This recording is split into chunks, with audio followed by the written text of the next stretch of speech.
Hello, class. This is week 8, and this is my final assignment.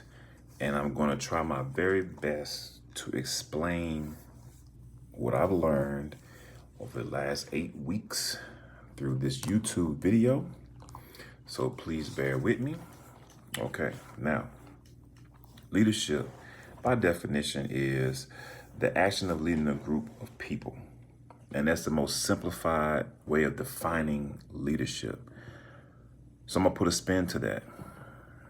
Leadership, in my definition, is a process of social influence that utilizes the people as resources to accomplish a common goal within an organization. Okay, now, leadership, in my opinion, has changed and and has adapted many forms, and I'm gonna tell you why. Since Coase and Posner model, we can see how leadership has progressed and shifted in many different ways. Leadership has changed with society and the ever-changing business world. Leaders have to adapt new styles and approaches every so often to keep up and remain relevant. Leaders have had to adopt technology changes, policy changes in regards to gender identification, race, and ethnicity. Leaders also had to learn to check their emotions at the door and not mix emotions with decision making. Oftentimes, I've seen leaders in my career or my time on different jobs and different organizations where leaders get too emotionally involved in their decision making. A lot of times their decisions are irrational, they're rushed, and you can tell right away just by their facial expressions, their gestures that, okay, now this person is making this decision solely based off how he or she feels about the situation rather than making the best decision for the group as a whole. So that's why I mentioned checking your emotions at the door. You have to be able to separate them from decision making, because you may end up making a decision for the group that is not that doesn't gel well with the group, or the goal that's trying to be accomplished because of something that you don't like. So we as leaders have to check our emotions at the door. It's very, very important. Okay, now, in theory, as it applies to leadership, it has its valid points, but it seems like most of these theories are based, or they are compared to, like, in a perfect world, they say. In a perfect world, leader A meets subordinate A. They have this discussion, have a situation. Well, the theory says, well, if leader A says this sentence or statement, they should get these results from subordinate B. And the basic, most generic times, yes, that will work.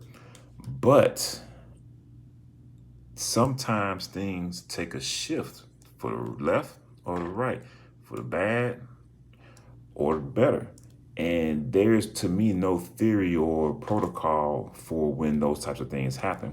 And you can go through a lot of leadership courses. You can read different situations that has happened. You can watch a lot of TED classes and other YouTube videos on leadership, and they give you different scenarios on what that leader done, what was the results, what could have been better.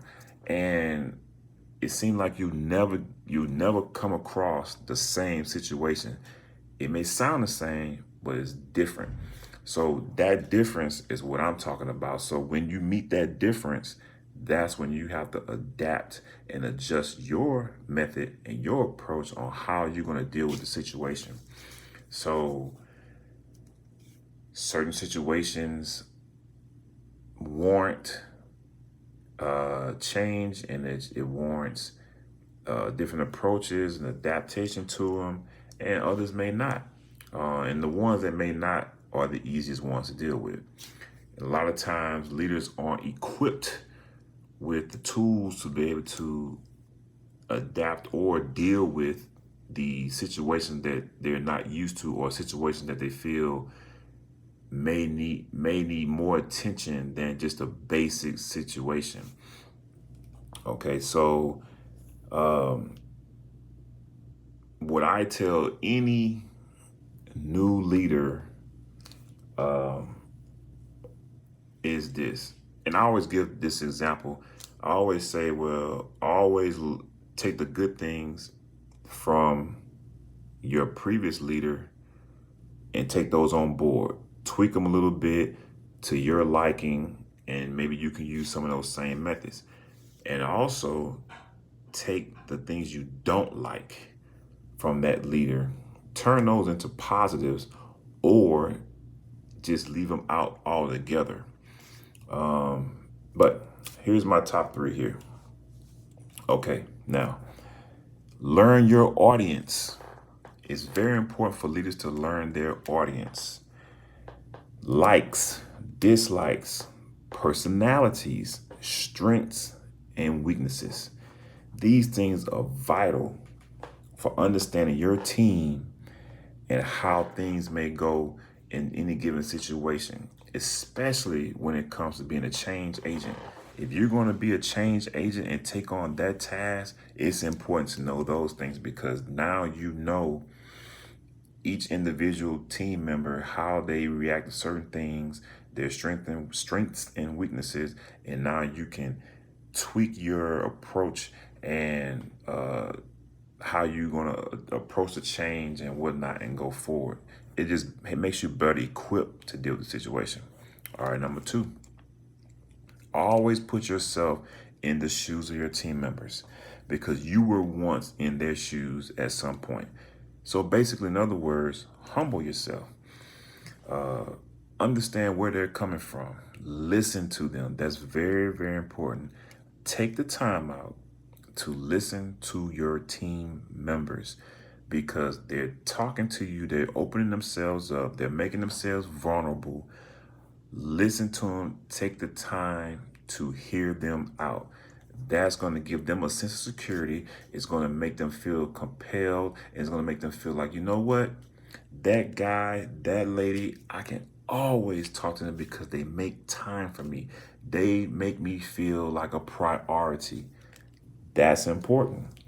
So, number 3, always be transparent.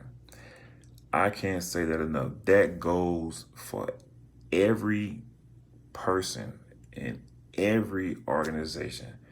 As a leader, always be transparent. This is very important, because this is how you earn their trust. Okay? Along with being honest, the more you involve them in volunteer information and keep them up to date on what's going on in the organization, it makes them feel like they're a part of the organization. They're a part of the movement. They're a part of the change. These things resonate with the team. It makes them feel like they're fulfilling something, that they're a part of this change, that they're making a difference. These things are super important. Instead of them feeling like, oh, I'm just a robot, I'm just used to clocking in, taking my assignment, doing what I'm supposed to do, getting off work. No, you could throw that out the window. When your leader is transparent, and I can be a witness to this, when my leaders are transparent, I have less questions, because I'm well informed. I understand what's going on. I understand the mission. I know what I need to do based off the information given to me. I can now disseminate that information downward to the rest of my team, and so forth and so on. So those are my top 3 recommendations that I will give to any new leader. Transparency, know your audience, and also Always put yourself in your teammate's shoes, or just humble yourself. And I think you will go a lot further, be more respected and highly liked, and be very, very, like I said, successful, because this will take you a long way. If your team is behind you, they will help carry you to the next level, because they're always going to say, you know what, I will always work for that person because of A, B, C, or D. So I enjoyed this class. I've been leading now for, if I count my military time, probably about 8 years now, 7, 8 years. I plan on continuing to lead. It's a big responsibility, but I like it. It's challenging. It keeps me up to speed. It keeps me on my toes, and I really appreciate this class and everyone's comments and the discussion boards and whatnot. Reading the materials. I need to work on writing though. I really suck at writing. That's just something I've never been good at. But if I can think about it, when I think about it, I can put it on paper, but it's just not in the correct format. But I much rather do YouTube videos than write on paper any day. But anyway, enough about that. I enjoyed this class. Thank you very much. Have a good night.